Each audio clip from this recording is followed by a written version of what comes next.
Oi gente, estamos de volta aqui no Super Acadêmico com a continuação da playlist sobre cultura e comunicação do Edmund Leach. Hoje nós vamos para o episódio 4 e o 5 semana que vem terminando esse livro. Eu já terminei, como eu falei no short, estava para acabar. Então aqui no capítulo 14 tem assim, as prescrições e proibições relativas ao acasalamento. Sim, antes de começar não esqueça de se inscrever no canal, hein? Se inscreva no canal, compartilhe o vídeo, comente bastante, dê like no vídeo e dê uma olhada também na descrição do vídeo aí, os links que nós temos.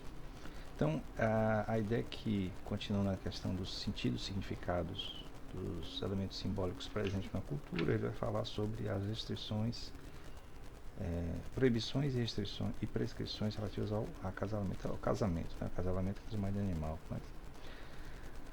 Os conceitos de casamento e de paternidade são ideias que a priori têm origem na mente, não descrevem, seja o que for, de objetivo e material no exterior. Isso quer dizer que todos os elementos relativos à união entre homem e mulher, né, principalmente, falando aqui de união reprodutiva, digamos assim, ela é construída culturalmente. Então todo o sentido e significado dela não tem nada a ver com o elemento primário da reprodução da espécie. Há uma variedade de regras de casamento e a variedade é impressionante, ele vai falar.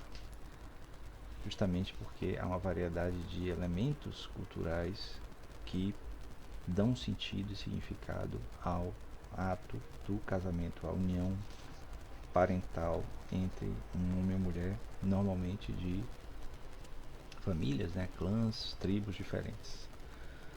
O que mais influi nas regras sobre o casamento e o acasalamento são as ideias, não tanto os fatos concretos. Acabam por ser reivindicações de que se deveria fazer. O que se passa é, na realidade, em geral, muito diferente. Eu posso dar o exemplo do que Margaret Mead, né, fala no Sexo e Temperamento, que eu tenho um vídeo aqui no canal, dê uma olhada aí, em que as uniões muitas vezes são feitas planejadas, digamos assim, mas acabam não atendendo, não cumprindo o seu objetivo inicial de coesão da sociedade, gerando muito mais os conflitos emocionais entre os parceiros, ou em nossa sociedade mesmo, né? Quando você tem um casal que se casa por uma série de expectativas familiares, e aí no decorrer da vida, né, da vida conjugal, o que se desenvolve na verdade é um conjunto de outras coisas, certo? Então não exatamente esperado. Por isso que a expectativa da monogamia, os adultérios, né, os filhos fora de casamento são muito comuns na nossa sociedade, justamente porque, como ele está dizendo,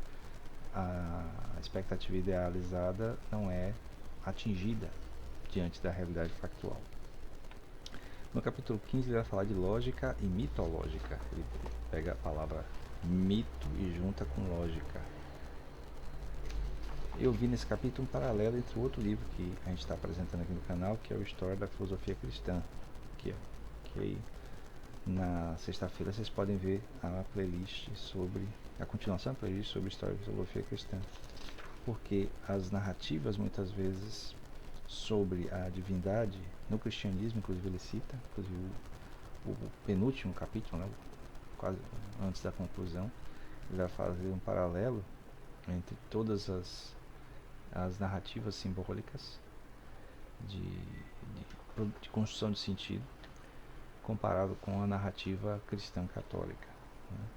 E é muito interessante porque muito do que é estudado na filosofia cristã medieval, aos olhos da antropologia, né, aparece muito mais como uma narrativa mítica, o que não deixa de ser, né?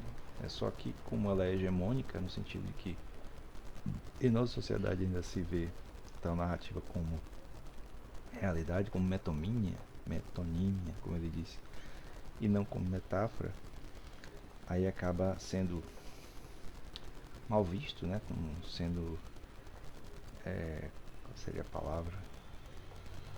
como sendo ofensivo considerar a narrativa cristã como mítica ou mitológica. Vamos falar aqui, né? Mitológica.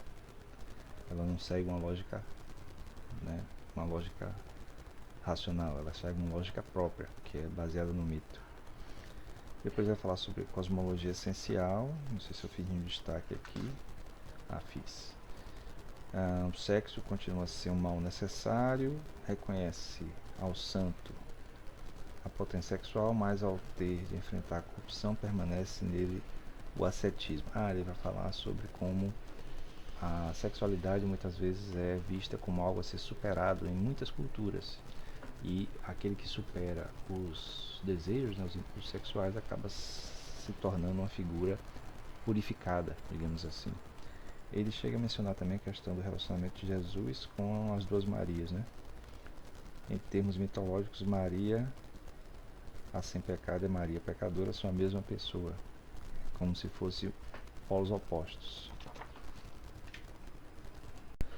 Então, Maria, a mãe de Jesus, como sendo a virgem, né?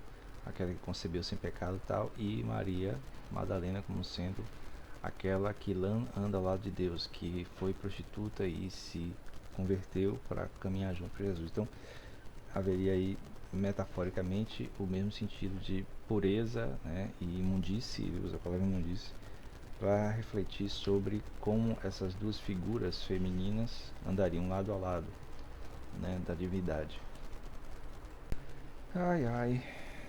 Mas a própria natureza paradoxal das histórias mitológicas é um constituinte de sua mensagem. É sobrenatural tudo aquilo que não é natural.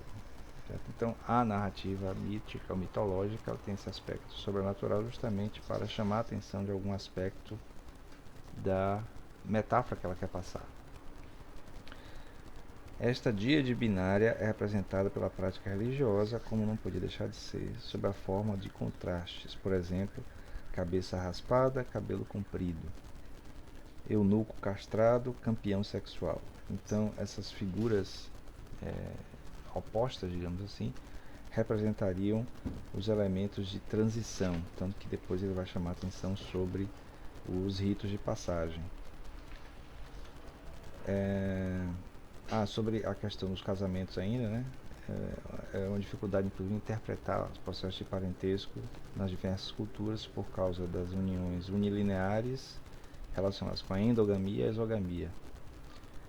Como constituir a linhagem a partir da exogamia, por exemplo. Aí tem uma linha aqui bem interessante. Deixa eu ver aqui se eu consigo fazer com que fique nítido para vocês. A esposa entra na família e ela é rejeitada por ser de fora, mas aí se torna mãe de novos membros daquele clã. A esposa tem uma natureza sexual, enquanto que a mãe é antissexual. A esposa que tem uma natureza sexual seria imunda ou suja, enquanto a mãe seria pura. E a esposa seria pecadora, que entra de fora do clã, e a mãe seria casta. Daí a interpretação que ele fez sobre a mitologia cristã em relação a Maria, né? E ela representar como personagem, digamos assim, as duas Marias, esses dois lados, né? A esposa, mãe, sexual, antissexual, imunda, pura, pecadora, casta. Ele vai dizer que tanto Taylor quanto Levi-Strauss defenderam de maneiras diferentes uma versão de acordo com a qual a proibição das relações sexuais entre irmão e irmã constitui o núcleo do tabu do incesto. As leis da exogamia, quer dizer, casar com quem é de fora, exigem a troca de mulheres, feita entre grupos dominados pelos machos. Se quer arranjar uma esposa, tem-de-se estar preparado para dar uma irmã. Essa é a base, inclusive, da compreensão do parentesco pelo Levi-Strauss, né? A questão da troca das mulheres pelas diferentes clãs ou tribos. Aí ele vai dedicar uma boa parte do resto do livro aos rituais de passagem, para poder chegar a uma conclusão com a interpretação narrativa sobre o cristianismo, que é o que a gente vai falar no próximo vídeo. Certo? Então eu vou ficando por aqui, não esqueça de se inscrever no canal, dar like no vídeo e dar uma olhada aí na descrição para ver as novidades, para ver os links, os livros, músicas, etc. e comente e compartilhe também. Valeu!